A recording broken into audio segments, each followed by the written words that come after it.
একটু বিপদে পড়লে আমার পাশে আর থাকে না। এমন বন্ধু সমাজে আছে না নাই? বুঝবেন যে এটা প্রকৃত বন্ধু নয়, এটা স্বার্থপর বন্ধু। স্বার্থ যতক্ষণ আছে ততক্ষণ পর্যন্ত সে আপনার সাথে আছে, স্বার্থ ফুরে গেলে এই বন্ধু একসময় বন্ধুত্ব ছেড়ে চলে যায়। যাই হোক, রাজা সেই কথা চিন্তা করে মনে মনে ভাবলেন, একে আমি সবচেয়ে বেশি মহাব্বত করি, সবচেয়ে বেশি আমি একে পাশে রাখি, অথচ আমার এই বন্ধু, আমার এই মন্ত্রী আমার আঙ্গুল কাটা দেখে সে বলল, মালিক রব্বুল আলামিন যা করেন মঙ্গলের জন্যই করেন। তার মানে সে কি আমার এই আঙ্গুল কাটাতে সন্তুষ্ট নাকি অসন্তুষ্ট? এইটা চিন্তা করে রাজা সাথে সাথে ঘোষণা দিয়ে দিলেন, এ আমার প্রকৃত বন্ধু নয়, এতদিন পর্যন্ত আমি ভুলের মধ্যে ছিলাম। এই মুহূর্তে তাকে মন্ত্রীর পদ থেকে জবরদস্তি করে বাধ্য করে তাকে পদত্যাগের পত্র তার হাত থেকে না হোক, তার দরখাস্ত নিয়ে তাকে এই মুহূর্তে পদত্যাগ করতে বাধ্য করা হোক।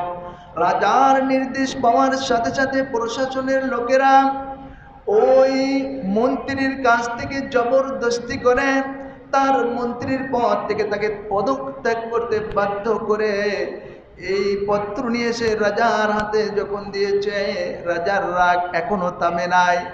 রাজা বলে, ওকে শুধু পদত্যাগ করলে চলবে না, ওকে এখনই হ্যান্ডকাপ লাগায়া জেলের মধ্যে স্বাধীন জীবন থেকে ওকে পরাধীন জীবনের মধ্যে শৃঙ্খলাবদ্ধ করা হোক, অর্থাৎ জেলের মধ্যে ওকে আবদ্ধ করা হোক, ওকে উন্মুক্ত আর থাকতে দেওয়া হবে না।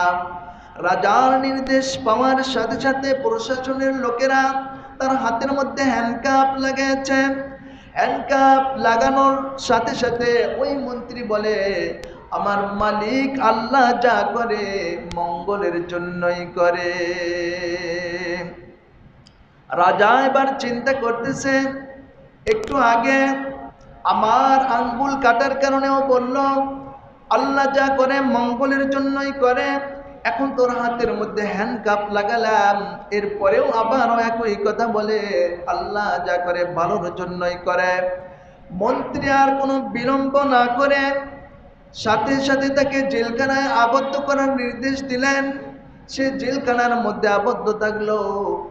মন্ত্রী যখন জেলখানার মধ্যে থাকে, রাজার একটা অভ্যাস ছিল, শুধু এই রাজা নয়, আগে যত রাজা বাচ্চারা ছিলেন সমস্ত রাজা বাচ্চাদের একটা